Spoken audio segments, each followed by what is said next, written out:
Hey everybody, Tom Britt coming to you from Fortville, Indiana. Actually coming down what they call West Broadway in Fortville. We call it Pendleton Pike when you're on the Marion County side of things. But happy Monday morning.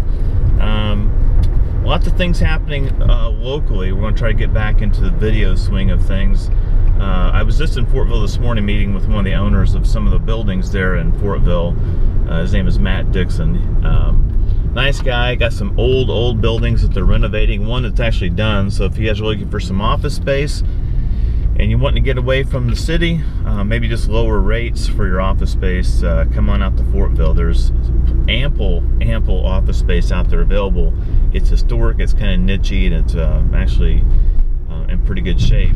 So come on out to Fortville. It's a nice blooming little town and has a lot of things going for it. Not the least of which is low rent for commercial property.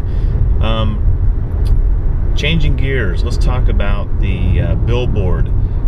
As you guys know, the billboard appeal was upheld by the Marion County Zoning Board, and so we had a victory with the zoning board. They voted unanimously 4-0 to withdraw the permit that was given to Jeff Lee that owns the billboard. Now, we expect an appeal to be filed by him. He'll be appealing the city of Indianapolis on the verdict.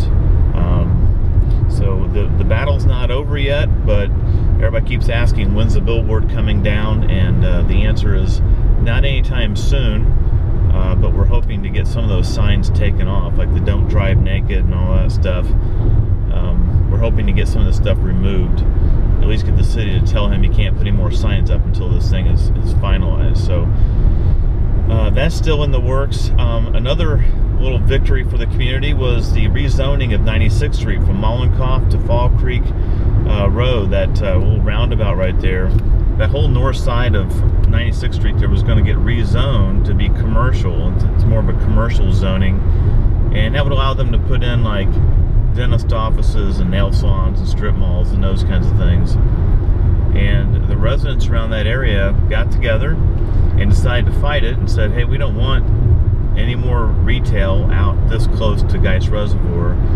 And so they got the masses together, went to a town hall meeting in Fishers. They had their first reading of that, and they spoke up about it. There was another one planned for tonight, the second reading, and I think a second or third reading tonight, but they were going to vote on it tonight. The town council is going to vote on whether or not they're going to rezone that area for commercial.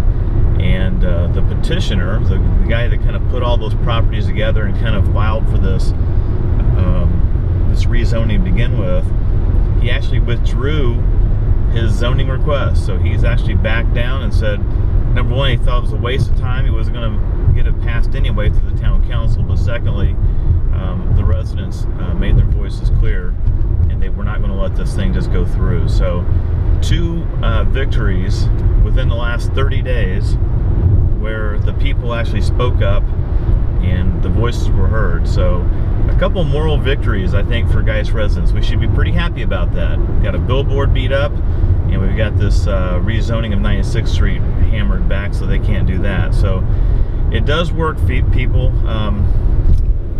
Stay faithful. Not many people gave the billboard committee much hope that they were going to win that appeal, and so good job to those folks, and also good job to the people that were instrumental in rousing up the residents around this rezoning of 96th Street and the roundabout. So good job, everybody. It should be a good week. The weather's going to be fairly good. There's going to be some thunderstorms here and there. We should get a little bit of rain this week, which is kind of needed at this point. And but we'll be back into boating season on Saturday. I mean, boating has been phenomenal for the last month. It's like every weekend the sun comes out, it's clear as a bell, and it's beautiful out. So let's keep hoping for that this summer. And don't forget, this Thursday, Friday, and Saturday, the St. Simon Festival, the best festival, I think, in the area all year long. The official kickoff of summer. It starts this Thursday night. It's $10 to get in. You have to buy $10 worth of tickets. You can redeem it for food, rides, or games. So it's not free to get in, but you get it back in tickets. So please come down. It's going to be a great time. Got a couple new co-chairs this year. I'm anxious to see how they do things. And I will for sure be there Saturday night for the Flying Toasters. You can't miss the Flying Toasters at St. Simon. The best time there is under the big tent. Come on out, St. Simon this weekend. Take care, everybody.